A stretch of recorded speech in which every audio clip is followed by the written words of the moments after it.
Hari ini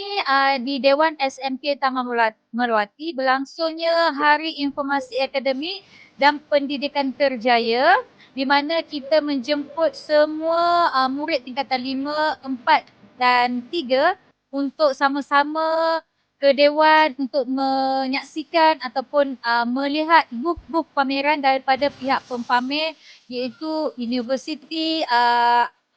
yang dijemput untuk hadir ke SMK Taman Melawati.